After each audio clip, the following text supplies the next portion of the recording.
Okay, we already have 50 participants. Very good. I think people is arriving. They are arriving now.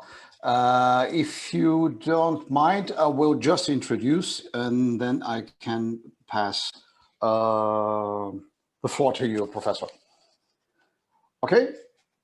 All right, shall we start? So, again, good afternoon to you all. On behalf of the York University Graduate History Students Association, I welcome you all to another conference of our Historians Craft series.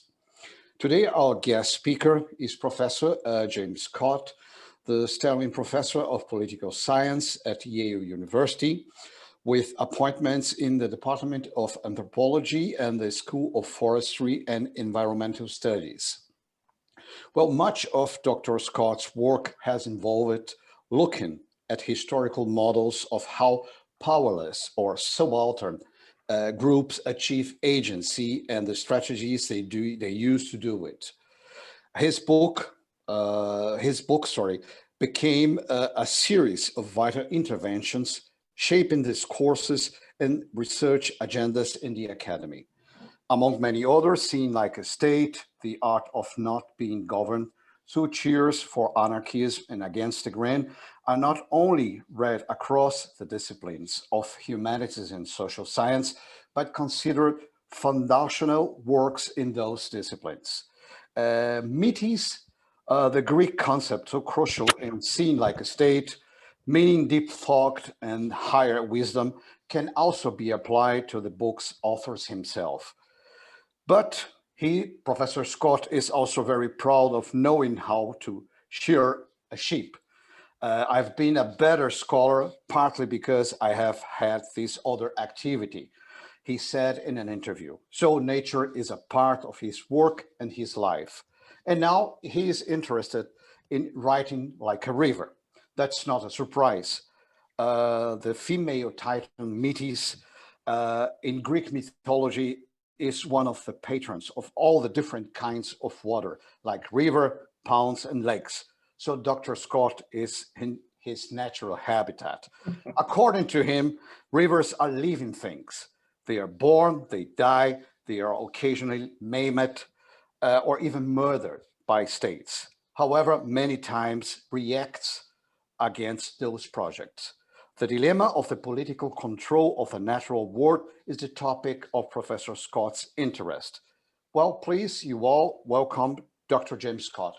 Dr. Scott, you have the floor, please. Thank you very much. Thank you. Thank you for that generous introduction. I'm afraid I turned an invitation to give a talk into a chance to exploit you all and have you help me.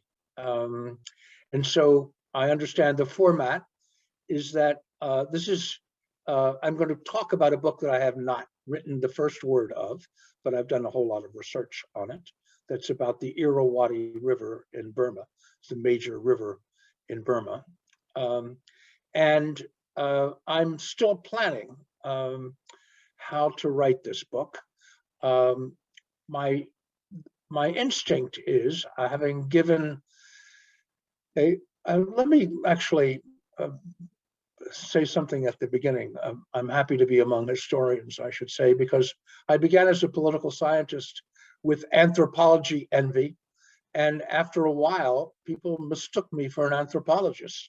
Now I aspire to be an historian, but no one has ever mistaken me for an historian yet. So that's my next goal, because I think that history is the most subversive discipline and therefore the most interesting.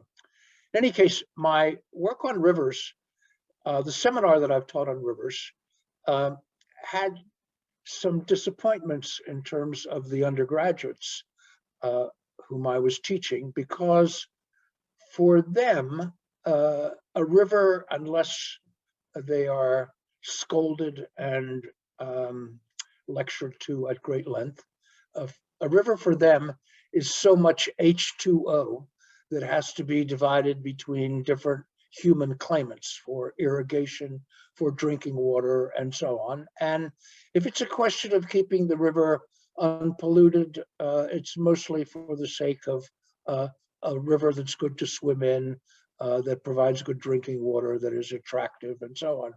And so my job in the seminar on rivers that I gave was to have them take seriously the fact that the river ought to be seen from the perspective of all of those riverine creatures and aquatic creatures for whom the river is their life world, and that it ought to be seen from that perspective rather than an anthropocentric perspective.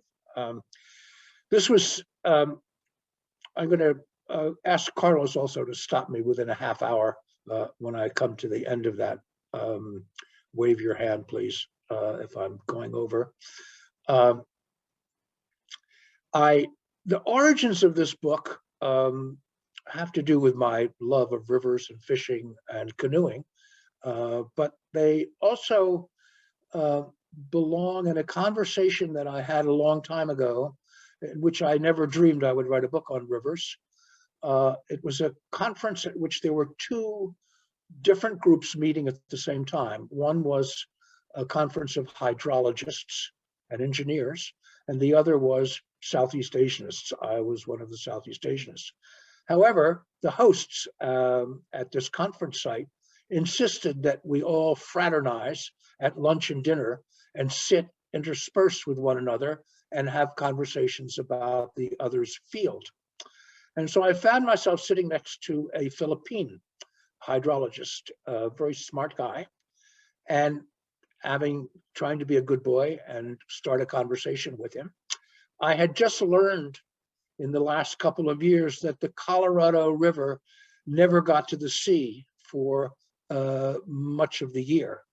And I had been gripped with this sort of sadness for the Colorado.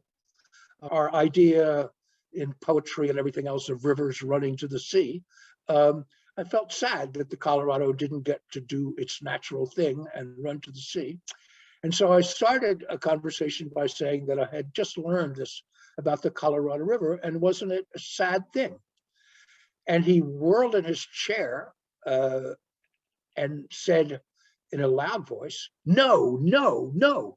It's the most wonderful thing in the world. It means that every drop of the Colorado River is used for some important human purpose, and not a drop goes to waste."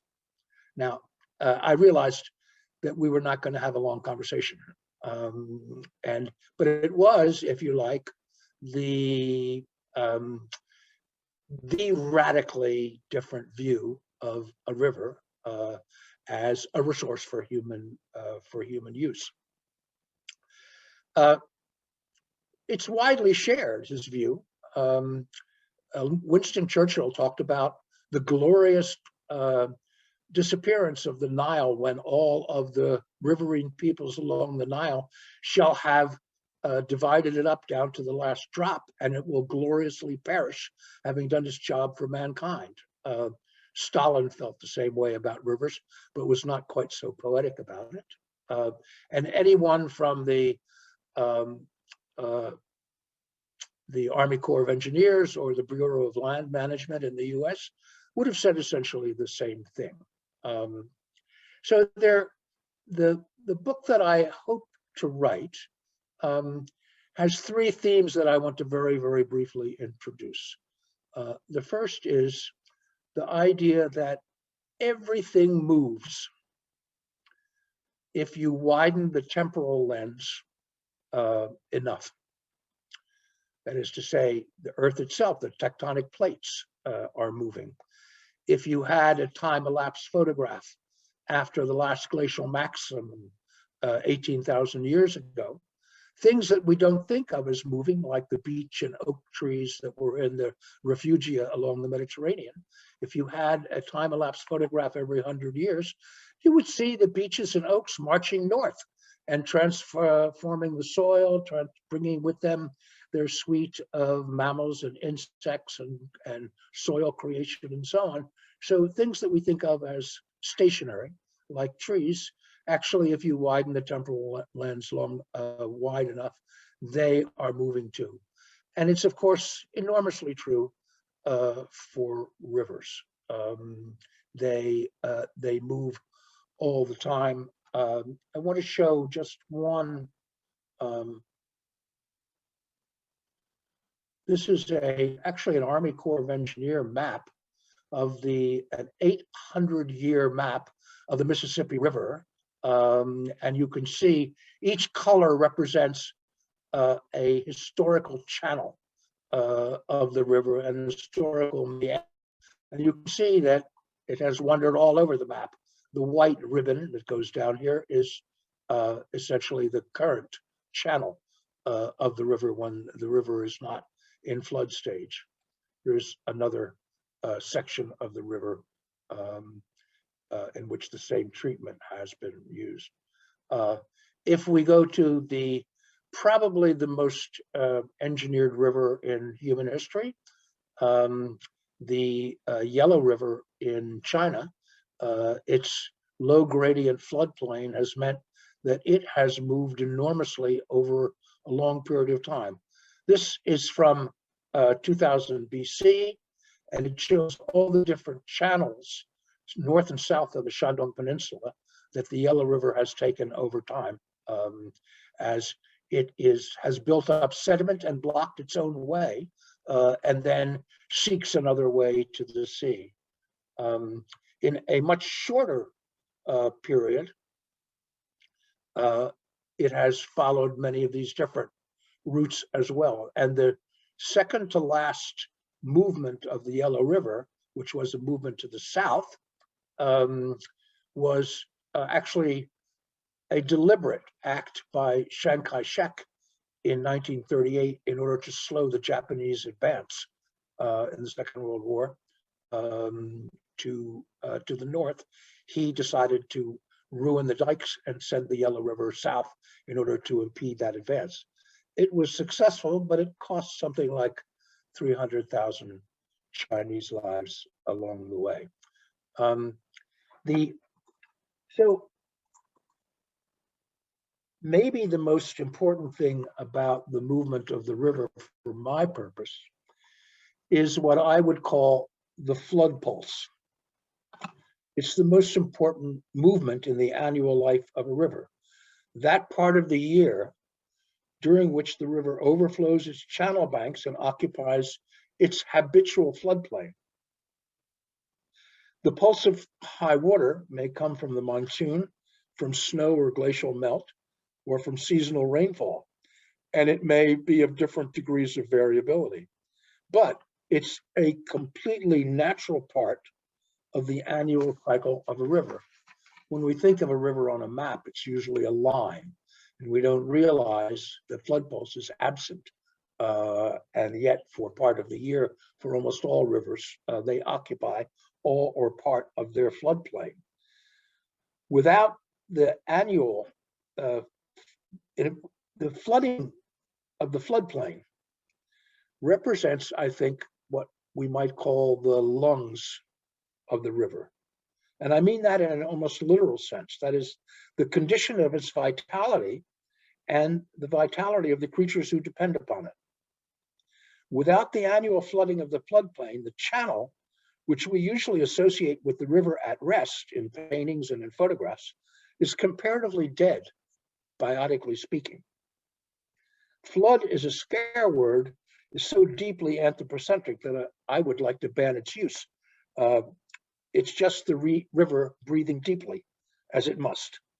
On this view, we would understand the flooding of settlements near the river on the floodplain as the result of Homo sapiens encroaching on the natural floodplain of the river, if you like, the crime of trespass. The periodic flooding of the floodplain is the life world and the condition of existence of all the species who inhabit the river or who dwell along the river. The fish, for example, get as much as 80% of their total annual nutrition from the huge pulse of food that the flood stage affords as they spread out over the floodplain. There they spawn and put on weight. They feed on the invertebrates, the decaying organic matter, and the microbes that are on the floodplain. Anadromous fish, salmon, alewives, herring, shad, not to mention non-seagoing fish, rush for the food. The floodplain may be 40 times wider than the channel. In the Amazon, there's a huge variation in the river at flood stage and in the drier period. And you have, as a result, fish that eat fruit because the river goes so high that they can actually reach the low-hanging fruit on trees along the riverbank.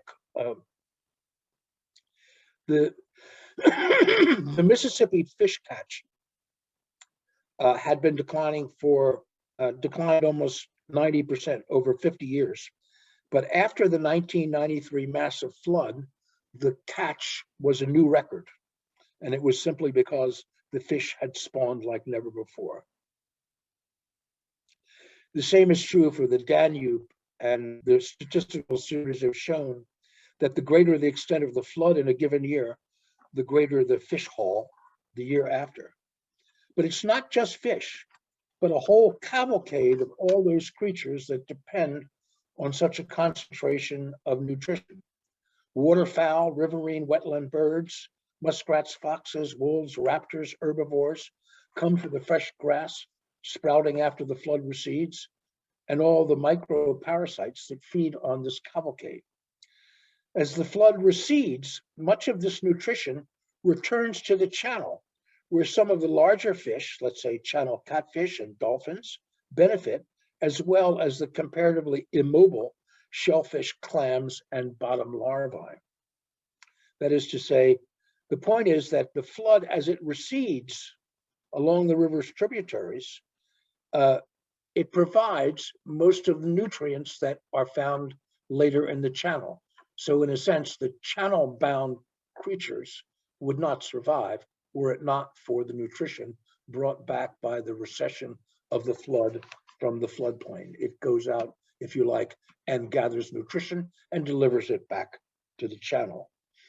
What the flood does in one sense is to provide connectivity. It moves water over the landscape, creating a huge variety of habitats. Backwaters, ponds, marsh environments, slower moving, warmer water, refuges from larger predators, varied assemblages of food and habitat that favor many, many different species. The whole mechanism depends on the microbial richness of the floodplain that represents the base of the food pyramid for the entire life world of the river. Without the flood pulse, then, the river is comparatively dead. Now, I mean to emphasize non-human species here, but let me say about what the flood pulse does for Homo sapiens. Well, in a word, civilization. That is to say, it's not exactly true, but it's very close to being true. No floodplain, no civilization. Almost without exception, all archaic civilizations were found on floodplains, often near the estuary of a river. Why? It's the only place where you can have a concentration of foodstuffs and people in a very small circumference that makes state-making possible. See what the flood does. It drowns all the competing vegetation.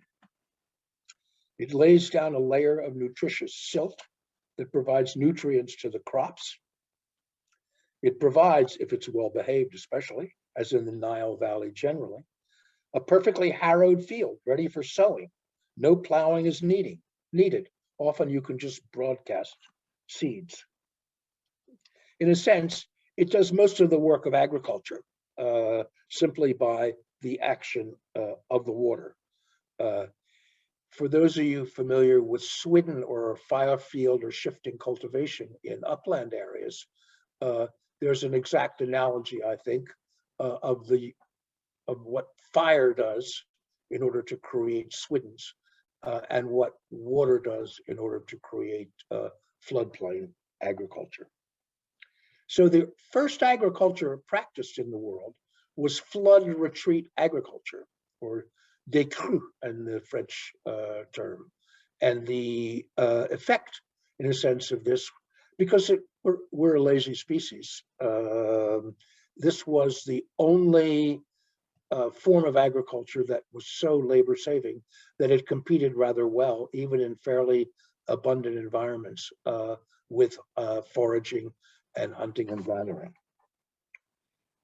So how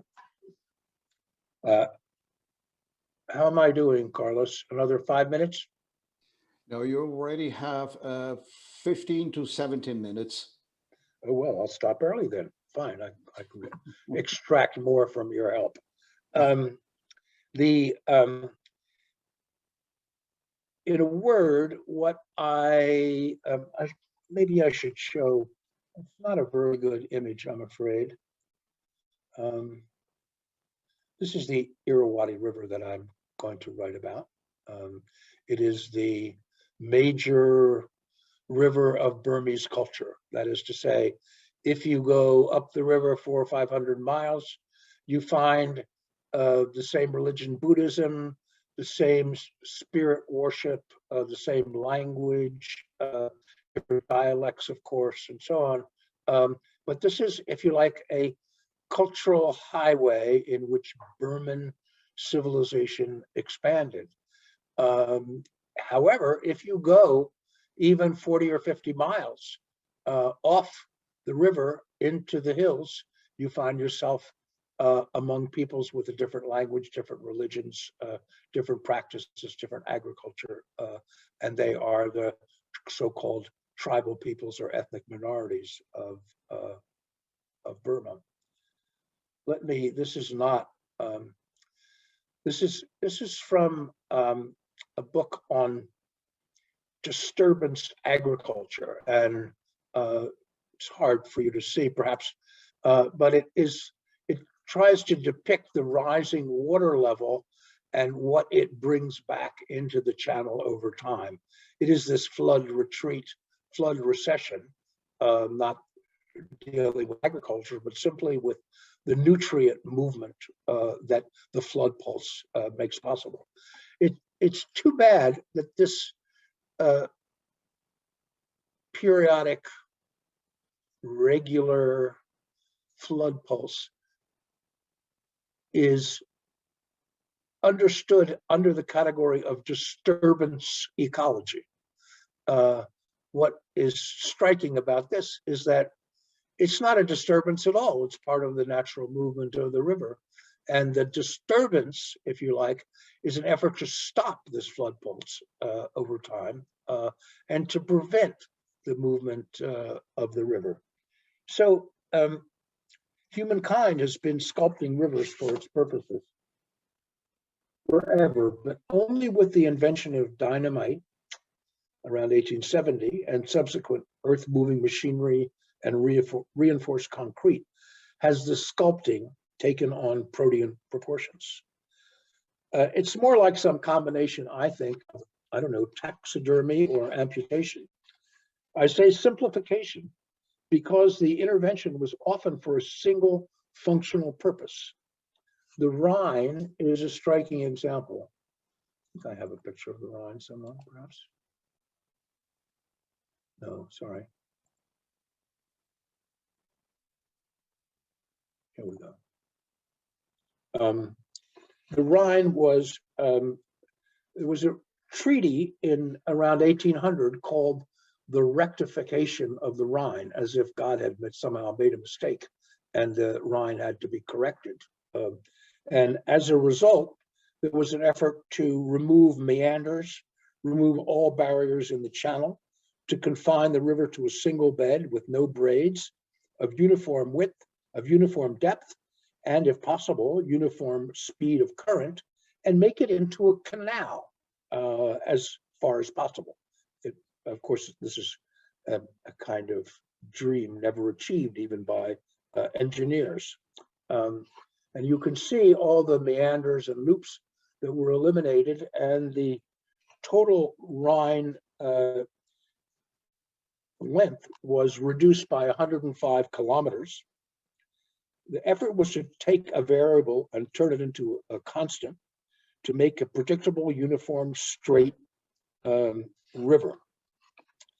A drop of water in Switzerland that once took 10 days to get to Holland now takes only 3 days. It's because the runoff is so quick, and because all of the wetlands along most of the Rhine have 80 or 90% of them have been eliminated. There's a restoration of ecological movement in Germany and in Switzerland to try to restore some of these wetlands, but they are more like Disney theme parks of what a wetland used to look like rather than a restoration of the natural effects of the river. Other simplifications: hydroelectric dams and irrigation creates a chain of lakes. It creates still water. It destroys all fish migration in both directions. It prevents the natural conveyor belt of silt downriver and prevents the natural movement of the river itself.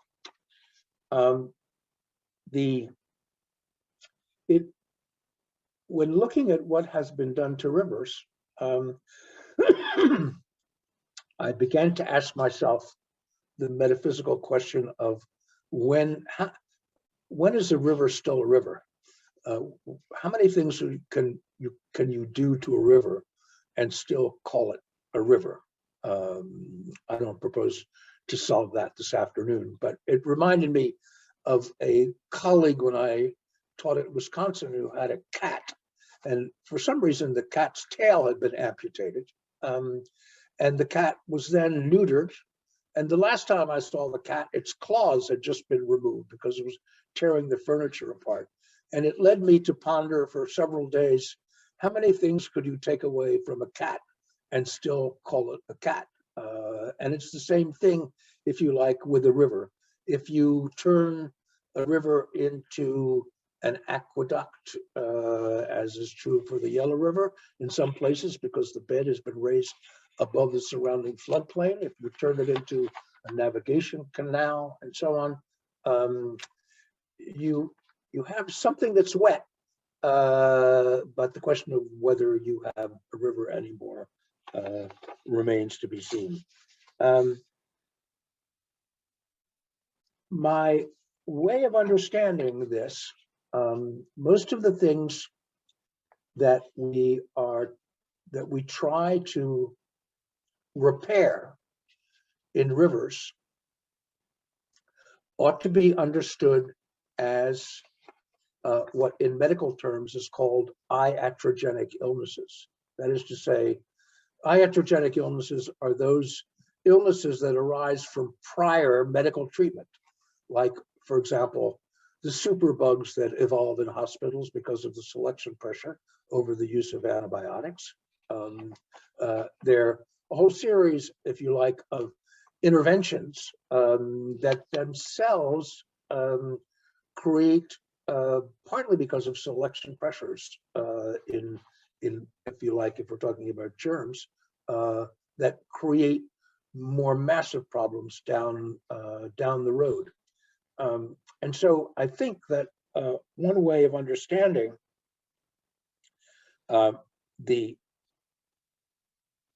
floods and, as I'll make the case briefly, fires as well, the effort to prevent small floods historically has led to a system of levees and dams and weirs and the confining of a river to the point where the river often has no place to deposit its sediment except on its own bed, and therefore the bed is raised, and therefore in order to protect the, if you like, the settlements that have been erected on the floodplain and developments and populations, as taxpayers and as cultivators, they're protected by levees that have to be raised higher to compensate for the rise in the bed of the river itself. And as a result, you actually do prevent lots and lots of small floods. The result, however, is a catastrophic flood when you do have a flood, because the river is well above the surrounding floodplain. And when it does break through the dikes, you have floods of catastrophic proportions. In the same way, this is harking back to disturbance ecology and taking a disturbance as natural. In the same way that natural fires were repressed by the Forest Service in the United States for 60 or 70 years, with the idea that all fires had to be extinguished in 24 hours, and the prevention of small fires, natural fires, 80% of which are caused by lightning strikes historically, resulted in the reconformed forest of trees that were not fire adapted and were very prone to fire if it ever would occur. And it also created an enormous buildup of combustible materials so that you did prevent small fires. And the result was, when you did have a fire, it was likely to be a huge and catastrophic fire that was far more destructive than if you had let small fires. So small fires and small floods, I would argue, are natural phenomena that ought to be tolerated and accommodated and worked around. And that the effort to, if you like, eliminate small floods and small fires is setting yourself up for a larger disaster. Let me end there and turn it over to you, and I want you to help me. That is to say, I want to write like a river, I suppose you could put it that way. One of the problems, of course, if I decided to write like a particular fish, let's say a migratory fish, that would be difficult, but perhaps doable. And maybe one should, if you like, one could then see the river from the perspective of many different creatures who live along it, and in it, migratory birds that are there for the fish and so on. Is there a way of writing from the perspective of the river itself? Because it encompasses so many forms of life, so much movement.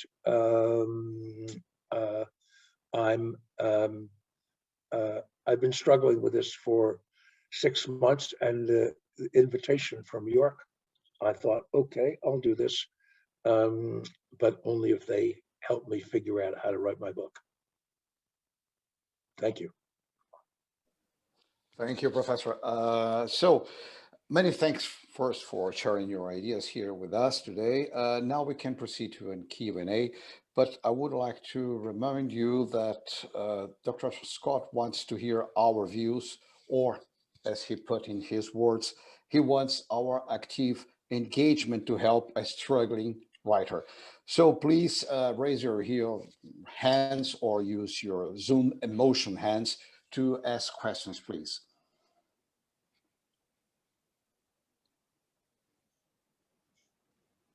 Okay, Professor Gillen, go ahead. Hello. So thank you so much for sharing your fascinating story with us about that river. And it's really exciting to hear you want to be a historian, because I think historians have embraced you all over. I remember this joke at graduate school where this, I guess she was a anthropologist, and she was like, okay, do you work with any anthropologists other than, and there was like one anthropologist dominated. I think a lot of historians use seeing like a state, and other of your books have been extremely useful to historians. So I have just read a book that's actually by a historian about how to write history and other nonfiction, which is called Voice and Vision. And it's a guide to writing history and other serious nonfiction. And as luck would have it, this guy, Stephen Pine, I can type it into the chat afterwards.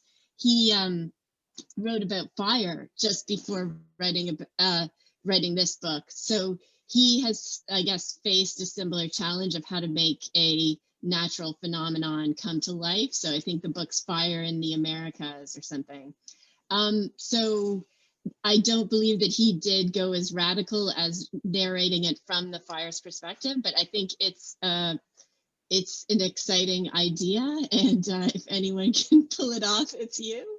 And I think it's really cool that you shared this with us, because I think the historian's craft is all about talk, especially for graduate students and professors thinking through how to write and how to put together the research. So thank you very much for sharing, and I'll type those titles into the chat. No, I'm familiar with Stephen Pine's work on fire. Actually, I've actually taught it, but not familiar with this latest book. So I admire his work, and I'll look to it right away. Thank you. Professor Jennifer? Hello, thank you for this, Professor Scott. I found it just so compelling to see all of these ecological concepts brought into our thinking about history and our thinking about place. I'm another fellow river historian, well, rather a historian of river valleys here in Toronto. And your question to us made me think of origins and outfalls, and it made me think of how rivers move and what rivers move. And this really is coming from listening to you and some of the concepts you presented here. But I think about origins and headwaters and destinations as one way to write like a river.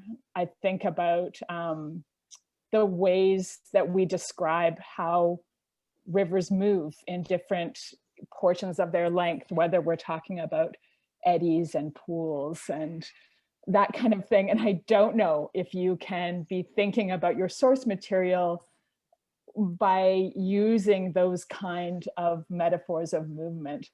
You started out by saying your first theme is that everything moves. And thinking about how rivers move might compel you to organize your material in that way. I also think about what rivers move, and you've talked to us about non-human animals and trying to think from that perspective of, for them, the river is, the extent of the world, especially if you're an aquatic creature. So what rivers move in terms of the animal life, but also in terms of silt. And when I think about my own river history, the movement of that silt causes such trouble for people, as well as bringing all sorts of goodness, of course. But I think that movement of silt and detritus and, occasional bridge wreckage and that kind of thing also creates a lot of momentum for human stories and for the kind of histories that we write. So I can imagine rivers moving in destructive, but also life-giving ways is something that occurs to me. But I'll stop there. I'd love to hear other people's responses. Just a brief comment, that's helpful. Visually, I guess I've been really impressed with, which I didn't expect to be, but alas, I'm as a Luddite, I suppose, I have been very impressed by the satellite photographs of the movement, of the bed of a river and its meanders over time. And one can imagine a series of photographs that actually demonstrate the movement of the river, the meanders, and how they're cut off with oxbows and so on. So I think visually, I guess I'm now feeling confident that one can show visually, but how one writes it is something else. And I guess it's interesting to me, I don't know, that as you say, or you imply, that, the delta of a river is, if you like, the result of everything that has been brought down by the conveyor belt of silt and sediment and so on. And we always start at the headwaters. And I guess, I don't know, just the way all our maps, are oriented so we look up and it's the north and look down and it's the south. And there, so somehow I would like to unsettle our way of looking at rivers. I'm not sure how, partly because the headwaters of a river are pretty arbitrary. You know, it depends what goddamn tributary you want to follow and for how far. And so the other thing actually is, I suppose, I probably made or I've left something really crucial out, which is that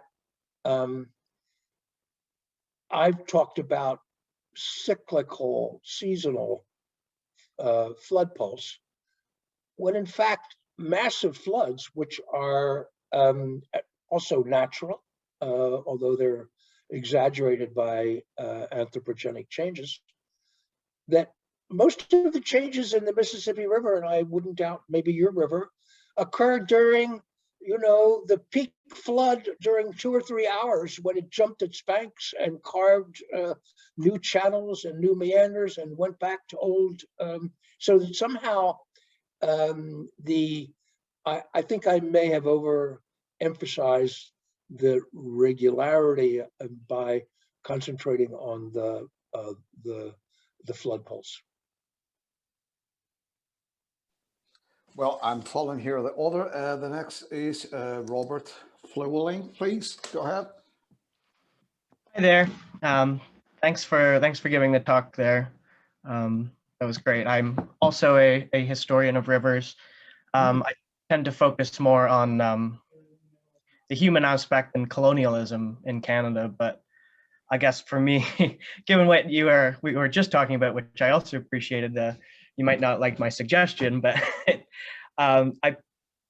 when I think about rivers, I think about moving through them over time as we kind of, you know, a river flows, so do we as humans kind of flow through history. And when you look at an event, you can look at it from its headwaters as it flows through time, you know, temporal changes, and you can see the different tributaries that something takes and the different, you know, meanders that our history has gone through. And so when I look at colonialism, sometimes I like to trace it along a river as it kind of branched out and see what different effects. So can I ask you a question? Yeah.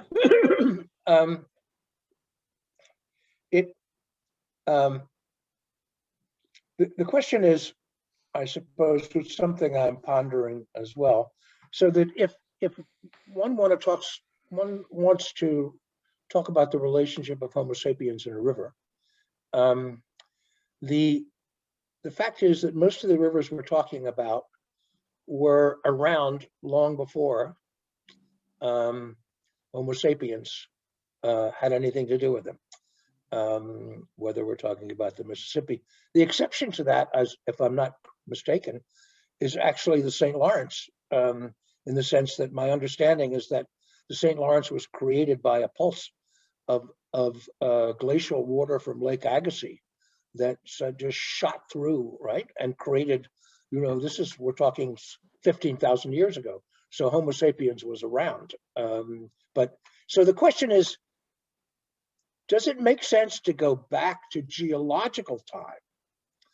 Because these rivers have been moved around by volcanic action, by tectonic plates, by changes in the, you know, slow aggradation of sediment that changed and they've taken one bed and, you know, jumped one bed and taken over another river. And so the question is, you know,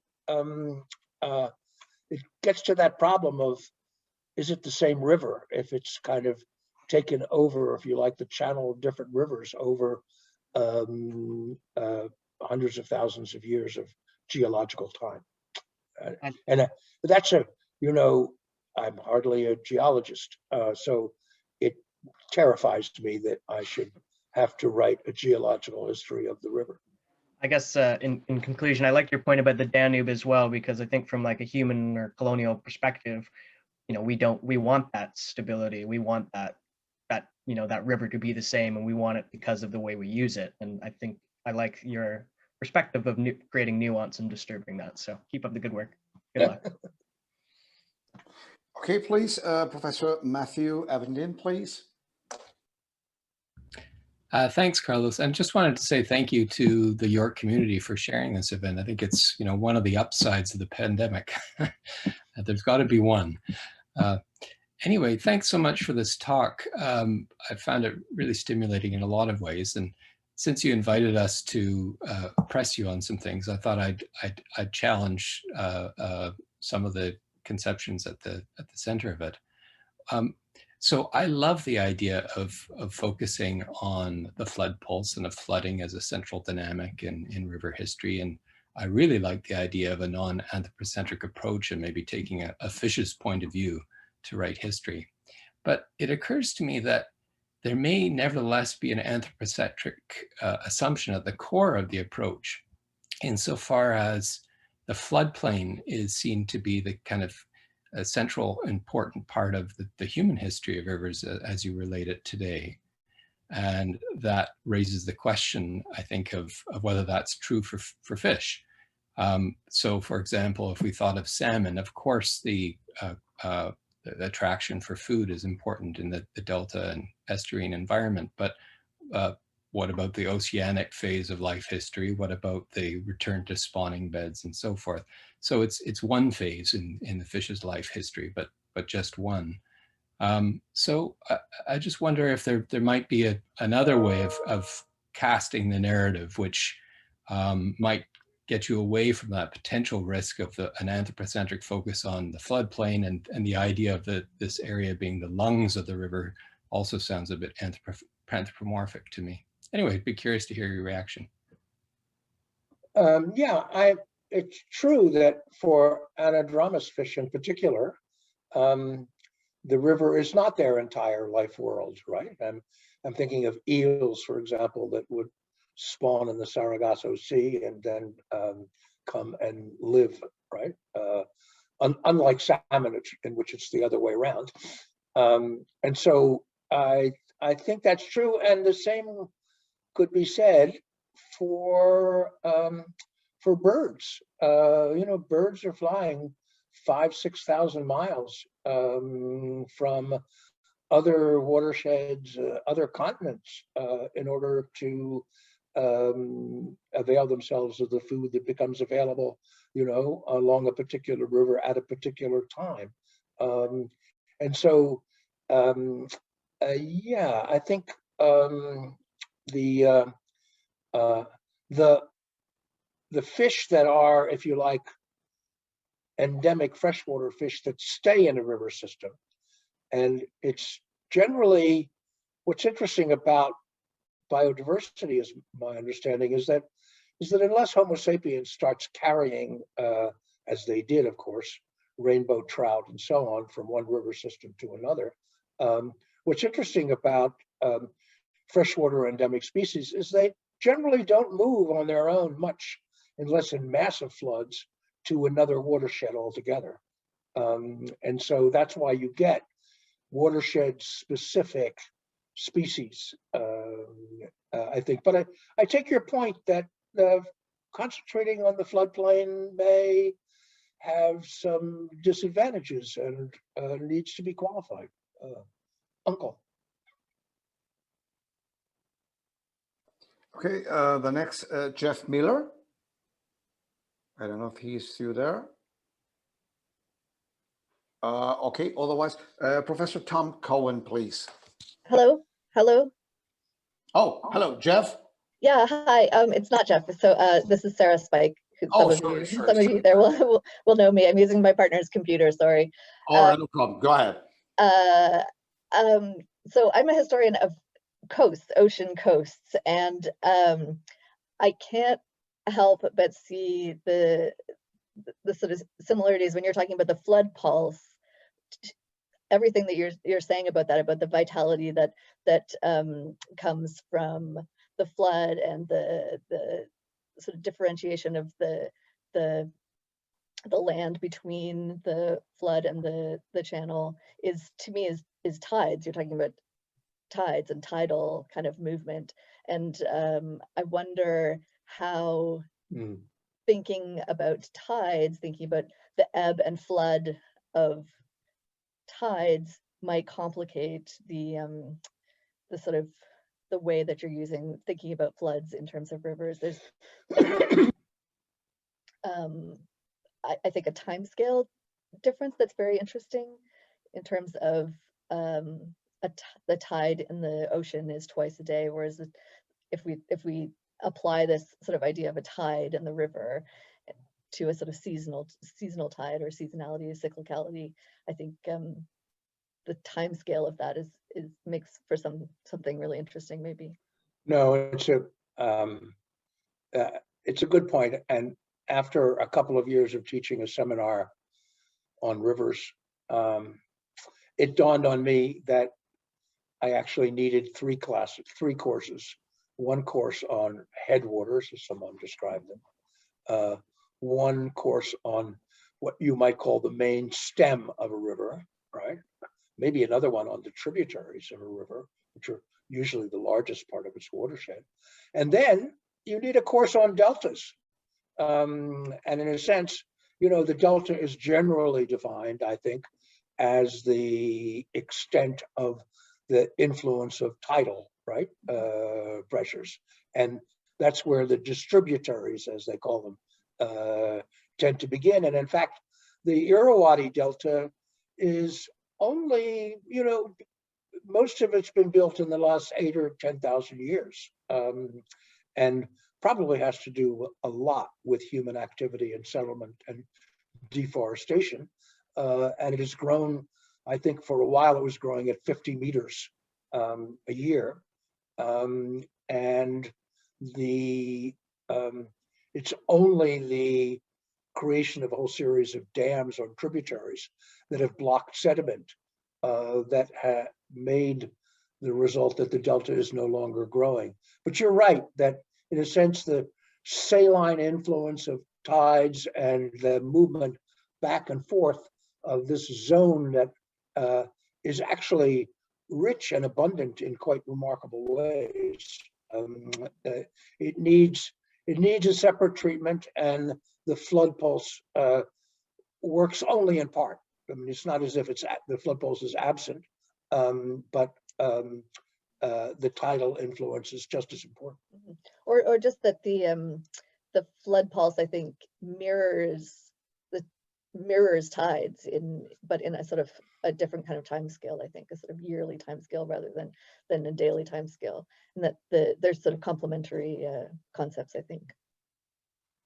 Right. The interesting thing, of course, is that where you have the confluence of two river systems, you often get actually, it's not exactly a tide, but when you get really high water and floods, the rivers run backwards, right? Yeah. There's a sort of great scene in Faulkner's, it's a short story, but it's almost like a novella size, called Two Men. And they're prisoners who've asked to save people on the levees in Mississippi. This is the famous 1927 flood of the Mississippi. And they realize that rather than coming down the Yazoo River, they're going up the Yazoo River because it's flowing in the other direction, right? And so you do get where the chind wind comes into the Irrawaddy, you get the same effect that for parts of the year, things are flowing backwards. And of course, the Tonle Sap in Cambodia is a classic example of the Mekong backing up and filling in this enormously valuable. So yeah, I need more work on tides. Thank you so much. Professor Tom Cohen, please go ahead. Okay, I'll take back my hand if I can.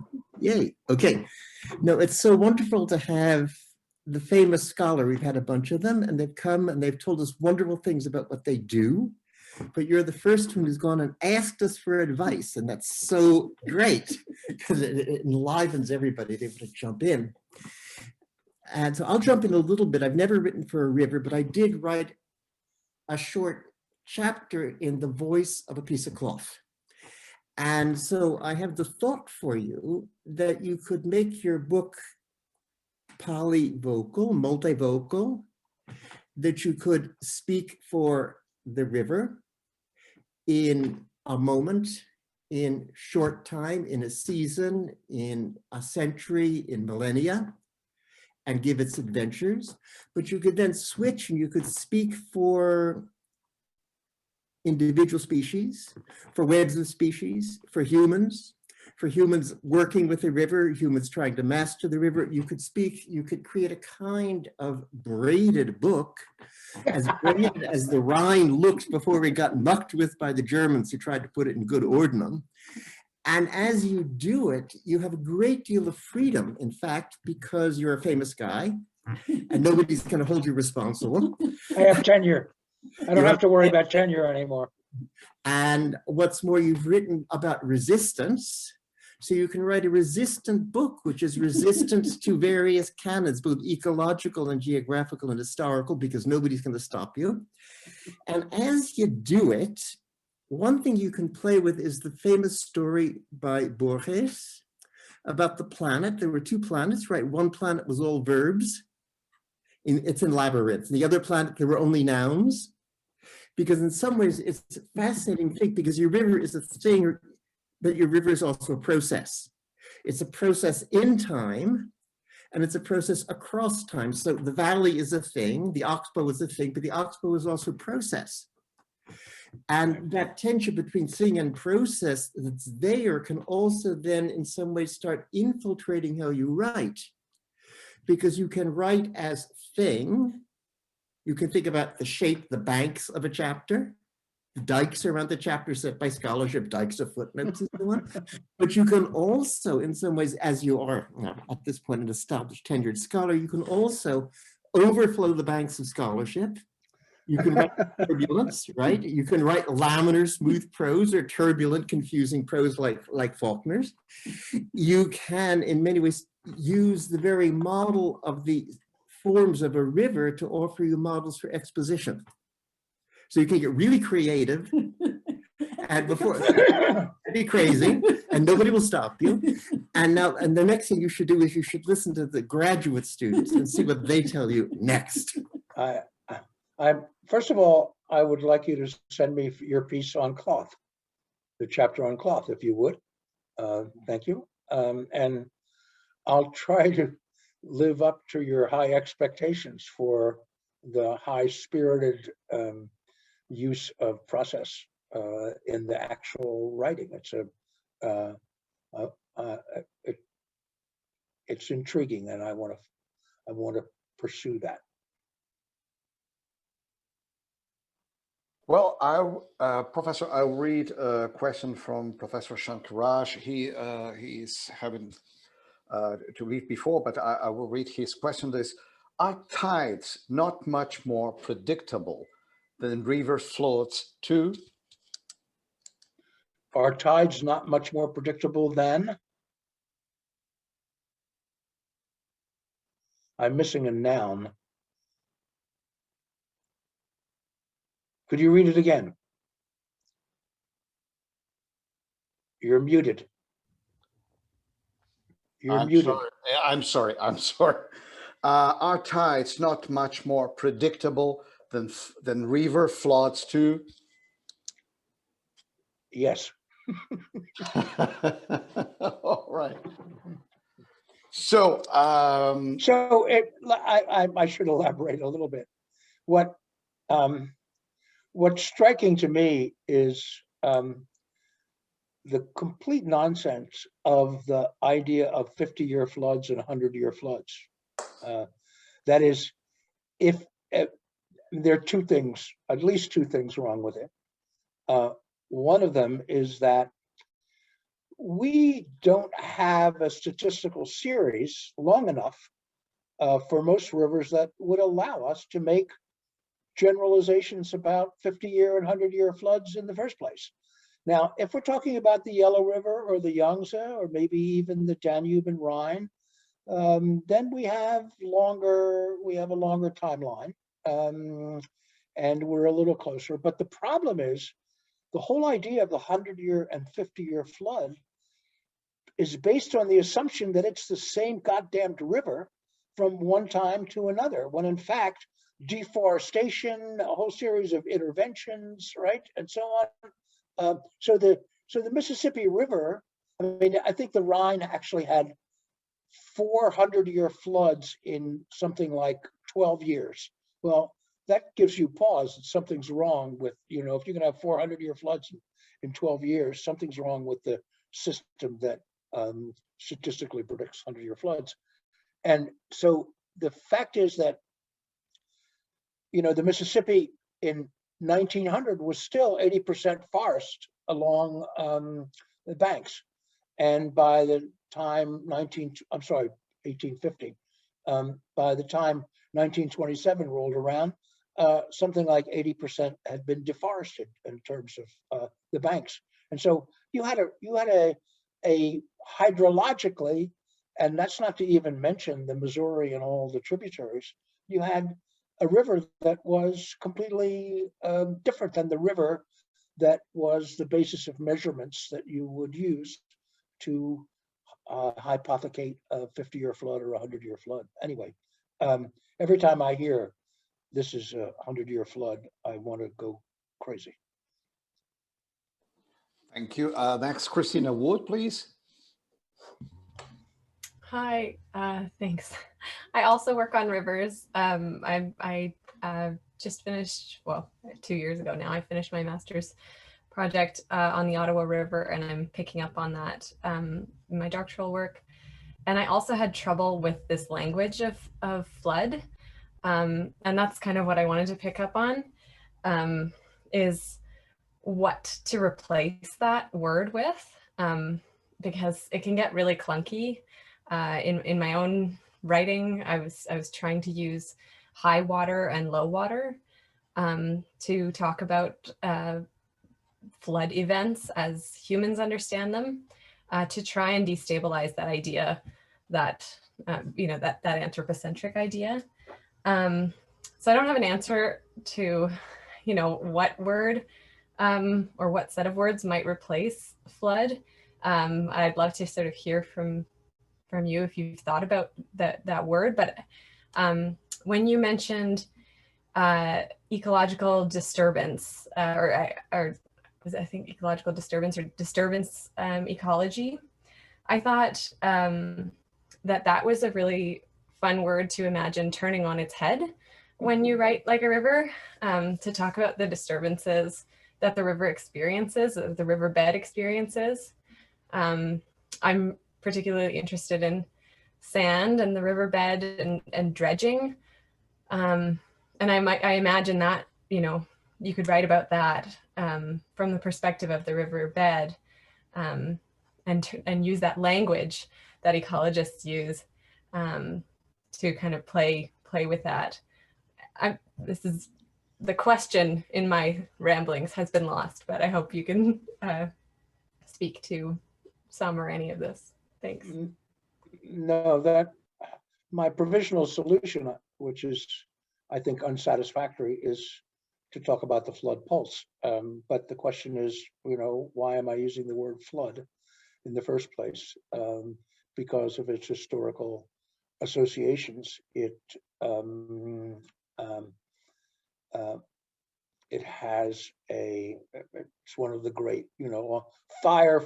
I think the Burmese have the 5 evil things are flood, fire, epidemics, and government, or so 4 great evils.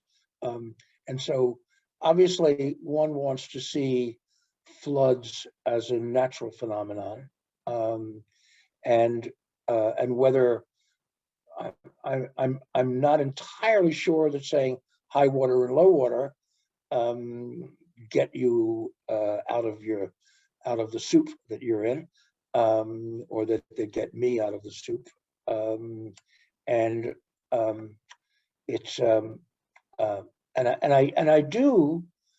I do want to make a place for, I did overemphasize the flood pulse as a regular thing, and for a good part of the Nile historically, it's behaved that way. But there are huge exceptions even for the Nile, and so one does not, there are violent floods, even not taking into account anthropogenic changes in the river itself. And so I want to reserve a place for floods with a capital F. But I guess what counts as a flood, what might be, if you like, the watering of a wetland, the refreshing of a wetland, once the developers have staked out claims and put suburban developments next to the river because it's a nice view. And then those people have, in our case, have congressmen and senators whose job it is to make sure their insurance rates are subsidized and that they're protected and so on. You get a kind of political lock-in in which the natural movement of the river to occupy its floodplain and refresh these wetlands is now seen as a human disaster, because it is a human disaster for the people who've, in a sense, been lured into the floodplain. Now there's a, as I call it, political lock-in to try to make the floodplain safe for these people. Thank you. And the next is Evelyn, please. Yeah, thank you. This is very exciting. I'm an interloper. I'm a literature person, but I do work on. Well, I'm actually doing a project on electricity in Spain, and when I was thinking about when you were speaking about dictators, Franco was a huge proponent of harnessing waterways, so much so that his nickname was Paco the Frog, because he was obsessed with water. And so every one of Spain's rivers has been harnessed to the hilt.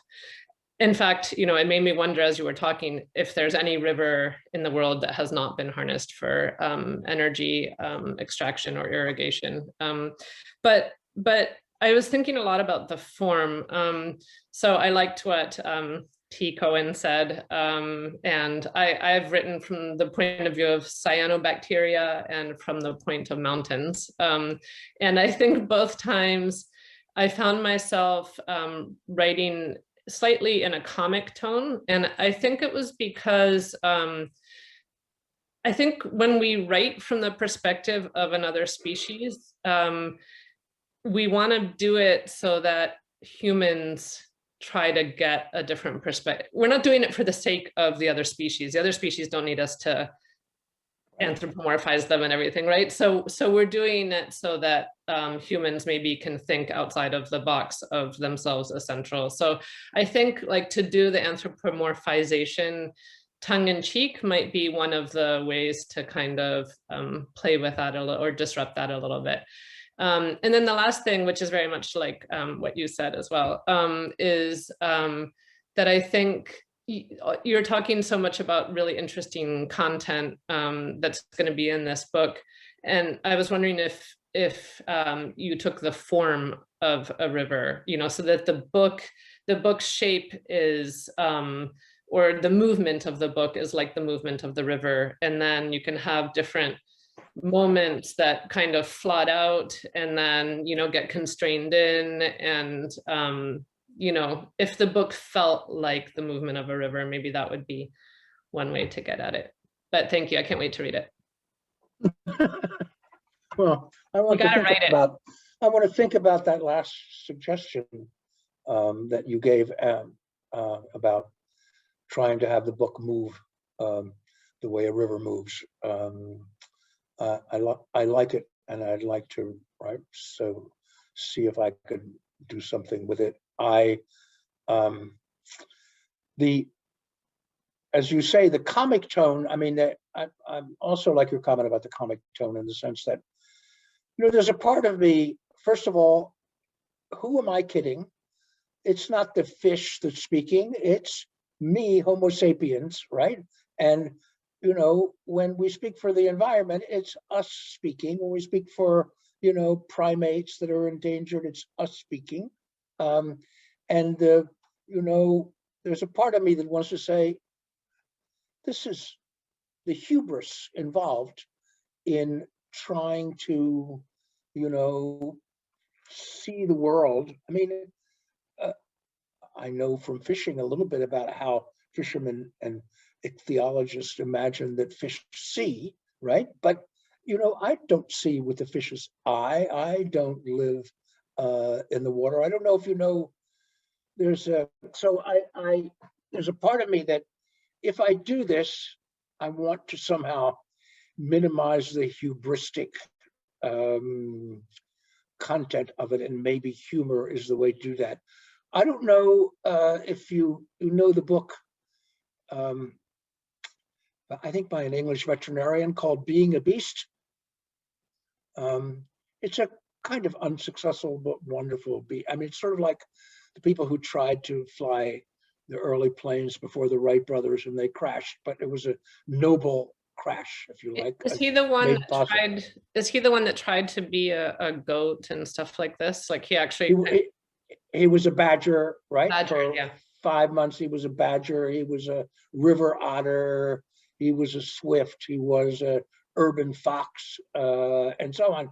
And he did his reading and studying, and it's kind of heroic.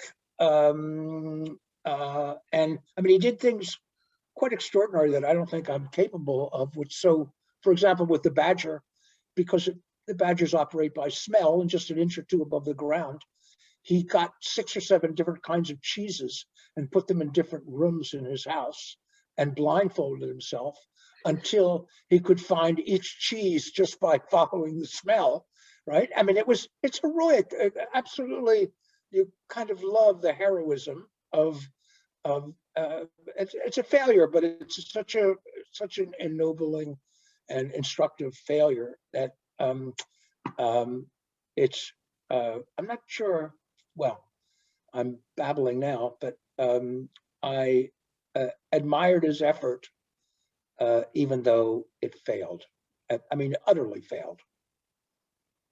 Yeah, I'm sorry, I'll be quiet, but I think that as academics, we worry about, you know, questions of ventriloquism or appropriation, and Right. you know, it was actually fiction writers that told me, you know, that gave me these ways of playing with voicing other species. So maybe, you know, maybe there's a hubris around our trying to be so careful as well. Yeah. Yeah. Thank you. Thank you for giving me permission. Professor, just to remind you, the name of the Bee and the Beast, Charles Foster. You were looking for the name of the author. Well, Okay. the next, and also please tell me when you're retired. So, because there is some questions here, but when you're tired, please raise your hand or say I'm fed up. Please stop it. And please, the next is Professor Hovorka, Alicia Hovorka, please. Thank you so much. Professor Scott, this is such a joy to be invited into your thought experiment. So thank you so much for this opportunity. You asked the question of how to write like a river, and I think for myself, the answer begins with another question, which is, how do you get to know the river? And I feel like, you know, we need to be able to communicate with more than humans. And I think as researchers or scientists or narrators, we want to reflect their being in the world. I think for myself, I'm a geographer, and I've spent the past 10 years working on human-animal relationships. And my first thought experiment was not thinking like a chicken, but trying to recognize chicken agency and chickens as a social group and as an actor. In the part of the world I work in, Southern Africa, and looking at how chickens have agency to not just shape particular contexts, but to really drive economies, drive politics, et cetera, et cetera. And so it's kind of based on that. So as a post-humanist, looking at how do you get to know more than human others, I thought I'd offer some thoughts. So one thought was, do you want to write like a river, or does this expand into wanting to offer a sense of how the river is an actor and offers agency to the contexts that are created? I think, and sort of, again, it's hard to think about a river as a social, I'm trying to step out of my animal framing here, but we now know that rivers, for example, the river in New Zealand has been given rights and given citizenship. And so we're starting to talk about non-humans and even non-human animals in different ways. So I would start to ask questions that bring you to who is helping you understand the river. So are you embedding yourself as a researcher in a context? Are you working with geologists, soil scientists, hydrologists, ecologists in the same way that I work with behavioral ecologists, animal welfareists, et cetera, to understand the river, recognizing it's interpreted through these others who are embedded in their own ways in those contexts? But that's some of the things that I've been thinking of as we've been moving through this conversation. And of course, then that gets you into, well, what are the sources of data or experiences that allow you to then understand and offer voice to the river, let alone write the river? So I'm wondering, those are sort of nuances to how to write like a river. And then of course you added in the fish. So I went into all kinds of other ways to think about how do you get to know the fish in the river and what parts of the river, because it's not just the water, it's the creatures in it. It's the river bank. It's the trees that root to the ground around the river to prevent the erosion into it, et cetera, et cetera. So a real thrill. And I have to say, if you ever wanted a co-author, I can tell from this conversation that you have a lot of people that would volunteer. Thank you. I mean, it's you put your finger on this question of, do I want to talk about river agency? I think I do. And I mean, you direct me to all of the things, if you like, that shape the river, like the geomorphology of the rocks and the sand and the clay that it's running over, the sort of littoral foliage and wildlife and soil, and the nature of the water that's coming down.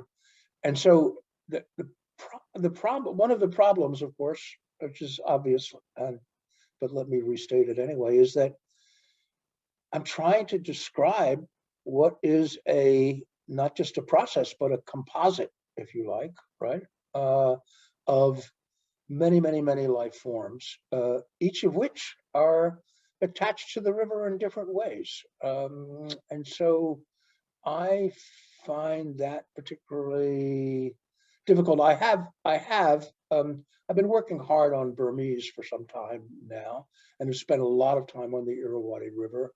And I have a collaborator, Burmese, who's a river expert and who has he's collected oral histories of people who live on the river, who live by the river, and he does interviews with them.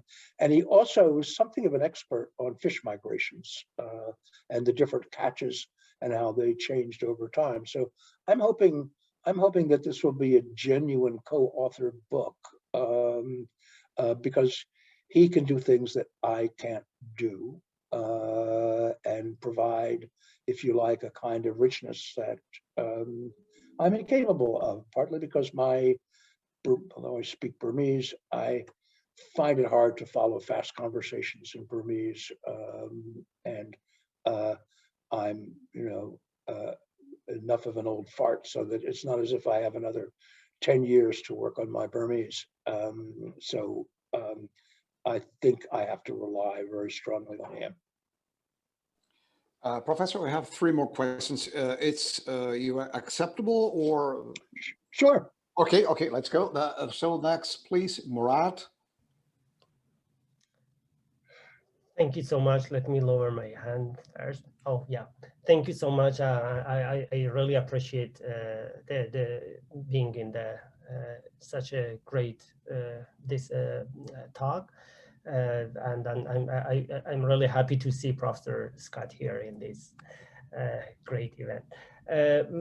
I'm working on modern history of Iran. Partly I'm dealing with water management. And my question is about the excluding local communities from the river ecosystem, from the river ecology in general.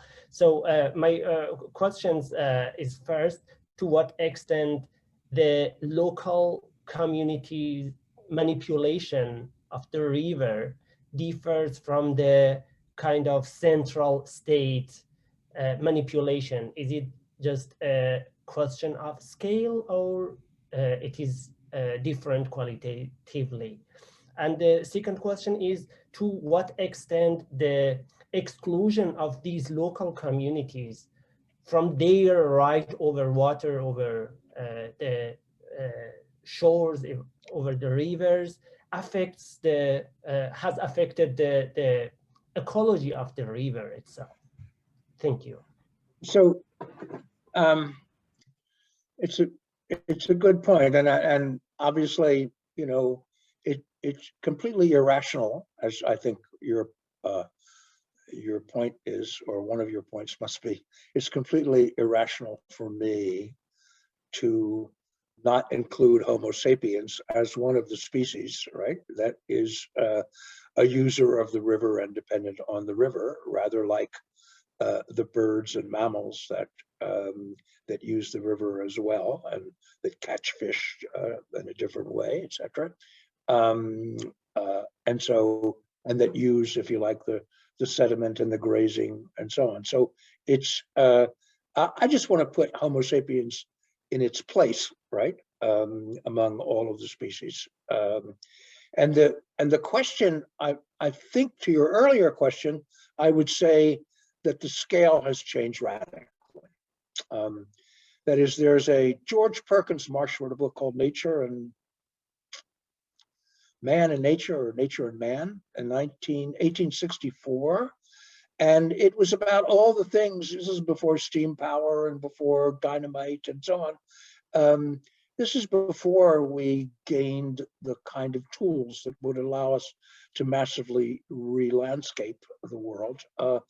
And his point was we'd already transformed rivers in hundreds and hundreds of ways, and not just rivers. But he was interested in anthropogenic effect. But the scale, as I tried to sort of gesture toward, when you have dynamite, reinforced concrete, earth-moving machinery, and so on. I mean, you have, someone mentioned earlier, I forget, yes, I think it was Evelyn, is there any river that's not been dammed, right, along its whole extent?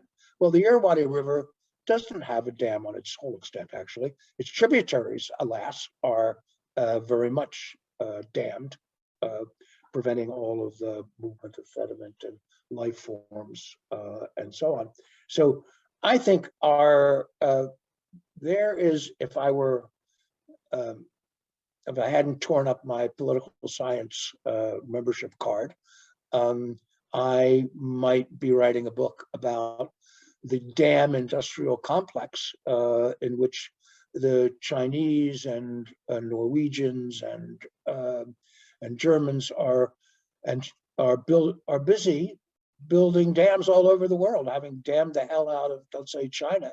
The Chinese are looking to build dams all over Southeast Asia, Africa, and so on. So there's a kind of, if you like, a kind of set of machinery in operation in which dams are and in fact, of course, America went through its own period of absolutely hysterical dam building, even when any casual cost-benefit analysis would indicate that it made no sense at all. So the other, what's interesting to me, there's a book called,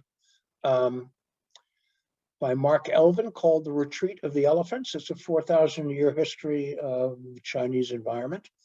And it's a beautiful title because I guess 4,000 years ago, there were elephants in the vicinity of Beijing. And so the elephants are now only in the highlands of Southeast Asia. And he describes actually the two schools. There were people called river masters in China. And there was a Confucian school and a Taoist school. The Confucian school was more like the Army Corps of Engineers in the United States, that let's get the river to do what we want it to do. And the Taoist river masters had this idea of working with the river and respecting its agency and the limits of the interventions. And so the Taoists would, let's say, build a small weir to slightly change the current. And then they would wait for 2 years and see how the river adapted to that. And then make the next move based on whether it surprised them, and so on. So it was, if you like, it had two things that had to be said for it. One of them is that they were small interventions that could be reversed. And the other thing is that it started with the idea that they didn't know everything about the river already, and that they could not predict how the river would behave. And so it seems to me that, in a sense, before the end of the 19th century, everybody had, at some level, to be a Taoist and work with the river because it was uncontrollable. And it's only with modern engineering and the kinds of tools that it has at its disposal that one could imagine so landscaping a river as to make it do at least a great deal of what one wanted to extract in terms of its function, whether navigation, drinking water, or hydroelectric power. Professor, just two more questions. The next is Christian, please, go ahead. Yes, I'm just turning my camera on. Dr. Scott, a pleasure hearing you talk and also about this fascinating project. I am a geographer by training. I work along the Ucayali River, which is one of the major tributaries of the Amazon. So many of the things you talked about rang bells and got me really excited about the dynamism of the rivers, the flood pulse. Those are all ideas that, as a human environment geographer in the Amazon, kind of turned me on in a number of ways. So really excited about the project. I think, you know, some of the other attendees have given you lots of great feedback on creative writing, how to approach it. I was going to just mention a couple of things that are perhaps not too organized as I'm thinking about it, but I hope that might be helpful as you think about your project, and I look forward to seeing it. So one, I'm going to be very quick. Most of them are actually comments.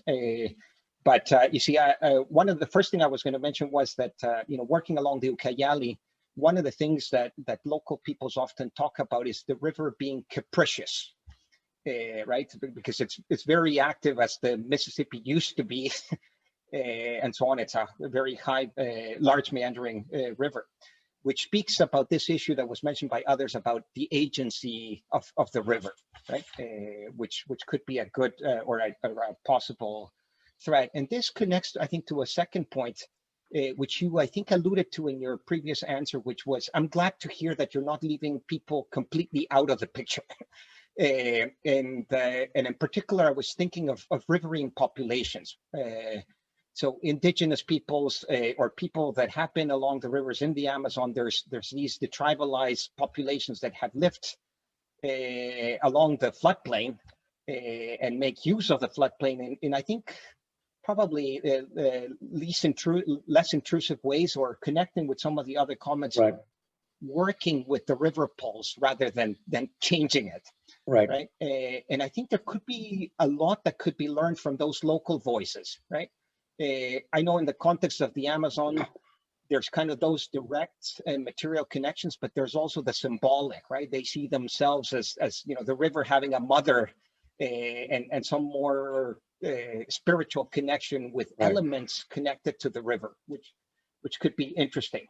I was going to say maybe it's maybe a little bit tangential, but I found when I first was going to do my field work in Peru, actually it was actually after I came back from my field work in Peru, that I read Mark Twain's Life on the Mississippi, and I just found that you know, that I could relate so many things, right, with the river I was working in. And you know, I find him a very engaging writing, but there could be other pieces like that could help you. And then the last things were things of or other suggestions of potential things that you could include in you know, whether you include a fish or a bird or sediments, pebbles or whatever. In my work in this part of the Amazon, I have no knowledge about the ecology of these channels, but I have always been puzzled by the channels that connect the main rivers to oxbow lakes or other bodies of water in the floodplain that essentially carry, in my context, sediment-rich waters from the main rivers to the lakes as the rivers rise, and then the opposite way when the river water levels are dropping, that I think ecologically are key, and I think they're very little understood. Right. Another would be the perspective of a seed, right? And you could choose, you know, whether it's a grass seed or a tree seed and so on, right, in affecting the forests that develop around floodplains. In terms of what's being transported too is the ability of rivers transporting waste and contaminants, right, and how that may be damaging to all the creatures that live around or depend on the flood pools, as you have suggested. And the last item was really you know, this is maybe because I am a geographer, to maybe incorporate somehow issues of scale, right? You've already talked about the headwaters, the estuary, and the deltas and the main course of the river, but there's a lot of movements, as you have hinted also to some extent locally, right? Not all the sediment is being brought in by the rivers from headwaters, but it also moves with all these lateral migrations just a little bit further downstream, right? Or from the river to the floodplain, or from the floodplain to the river. So those kinds of things might also be enriching for your project. Thank you. I would love to chat at some point if you're further interested in learning mutually about rivers and stuff. I would be delighted to. Sure. Thank you. Just two things to be brief. My hero in terms of your remarks about the wetlands and the lateral movement of the river is Ellen Wohl. She's a river ecologist, I think, and she has a book on rivers, in which there's a section on the Amazon, by the way, and also a book called Disconnected Rivers, which is about what happens when you amputate rivers, if you like. But she understands, I think, the micro effects all the way down the food chain of different lateral movements over time. So people tend to concentrate on the, if you like, longitudinal movements of a river, right, from upstream to downstream, that's the flood pulse, of course, its movement, and that produces what she calls a kind of connectivity that's actually, and that prevents floods, of course, because it then wets wetlands and forests that give up the moisture slowly so that it doesn't drain off immediately. The thing about Mark Twain, I've taught Mark Twain, and in fact, you know, and huckleberry fin for that matter. And I've spent some time on bamboo rafts coming down the Shui Li into the Irrawaddy that are just like Jim and Huck on their raft, except you have to substitute bamboo for logs, although there are some teak logs usually hidden under the bamboo rafts. But for my purposes, the challenge, the brilliant insight of Twain, I think, is that the river was demystified for him once he became a pilot. That is to say, he could no longer look at the river and see the colors and the patterns and admire, if you like, its beauty, because everything represented a potential sandbank, a danger for navigation, and so on. It's sort of a little like the argument that you can't appreciate a flower if you are so deep into botany that you're busy classifying to which family it belongs and how it reproduces. And it's the old thing for those of us old enough to remember Zen and the art of motorcycle maintenance. That's the point of Zen and the art of motorcycle maintenance, is that there are people who deal with surface beauty and people who deal with, if you like, working beauty. I'm boulderizing something that's much more subtle, but it's that idea that that in the scientific study of rivers, if you're a river pilot with the practical object of navigation, the river looks radically different to you than if you're just admiring the sunset and the colors and the patterns and so on. Everybody knows this as if you've ever canoed, you know, the pattern of the water kind of tells you when there's likely to be a rock ahead, right? Just because of the way the water separates in a V that extends away from you. So I'm not saying anything new, but I think it presents a problem of how to write about a river and to not get to mix metaphors, not to get lost in the weeds. And Professor, here the final question. I will read it for you. It's from Professor Shan, York University. To what extent could your observations about human modifications of rivers apply to plant and animal domestication? Also, does selective breeding for optimal traits that meet human interests reduce natural variance in exchange for predictable constancy in plants and animals? Yes. That is to say, I mean, it would be possible, I think. I haven't thought much about it, but it seems to me that let's say the creation of domesticated maize from the teosinte, if you like, wild origin, the domestication of the sheep, right, from the wild sheep.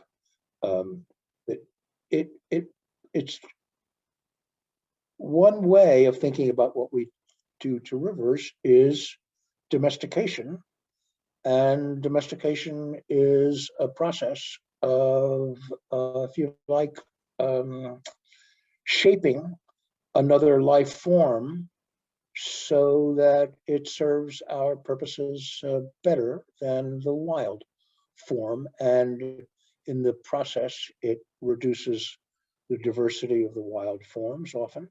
And so I think in the same way, as a part of the agrarian studies crowd at Yale, I've thought about our obligation. You'll see where I'm headed in a second. what's the difference between our obligation to wild nature and our obligation to domesticated nature? That is to say, what do we owe the deer and the wolves as opposed to the dogs and the cattle? And you could argue that domesticated animals, I mean, you could go either way. You could say, oh, well, we created them and therefore we own you and therefore we can destroy you. You're our property. Or you could say, no, they didn't ask to be here. They're completely dependent on our care. They can no longer survive in the world, and we have a higher obligation to them than we would otherwise have.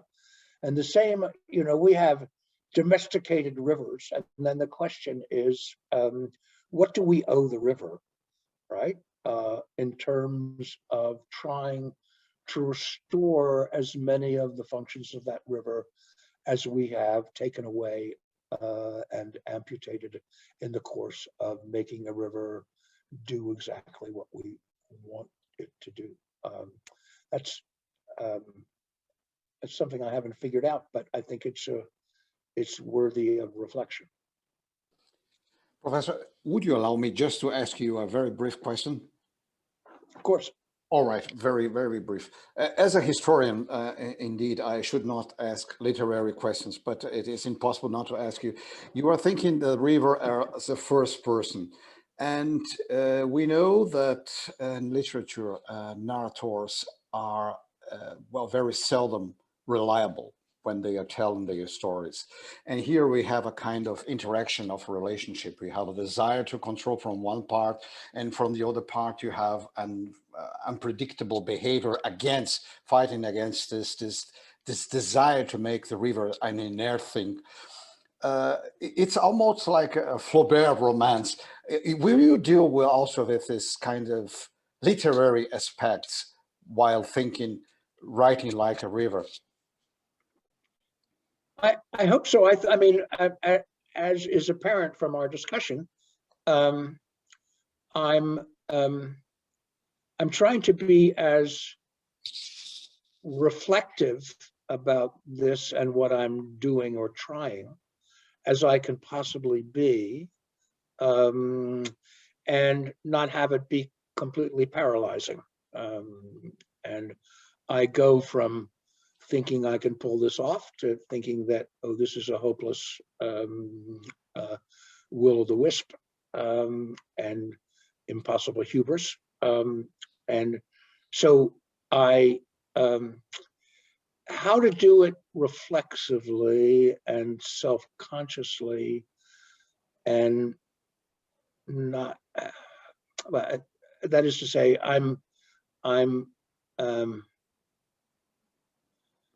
the word hubris is the perfect word. That I'm worried about the hubris involved, and actually, to be kinder to myself, I suppose, I'm worried about insulting rivers by doing it badly, right? I mean, I want the river to be proud of what I have to say on its behalf, and I will really feel bad if somehow I think I have not done justice to the complexity, beauty, and processes and life forms that are part of the river. I'm completely. I'll end on a little bibliographic note, which is one of the most wonderful books I've read recently is a book called Immersion, I think by a woman whose last name is Landis, Landis. And it's about freshwater mussels in the Southeast United States and their reproductive strategies. And what's interesting, of course, is that these are things, you know, a clam is not going to move more than like a foot in its whole lifetime. And the question is, how does it, in a sense, move up and down the river reproductively? And it's the most kind of wonderful thing. And there's a kind of magic in all of this, and I want to catch the magic that she captures, I think, in her just dealing with the one species of the freshwater mussel. Perfect. Well, Professor, many, many thanks for your kindness here. Your presence here was really, well, an honor to all of us. I would also like to thank all the audience for the presence and the participation. Just a brief remark, if you allow me, an ad for the next conference, next March the 3rd at 4 p.m. Our guest speaker will be Professor Jody Nurse. I think she is here with us from the Wilson Institute for Canadian History at McMaster University. So you are all invited. Professor Scott, thank you very, very much again for your kindness in accepting our invitation. Really, really appreciate it. My pleasure, and thank you very much for allowing me to exploit your help. I'm very grateful. I have a lot to think about. Thanks to you. Everyone was here a sadomasochist, enjoying being exploited. Okay, Professor. Thank you very much. Thank you all. Bye-bye. Bye-bye. Have a good day. Bye-bye.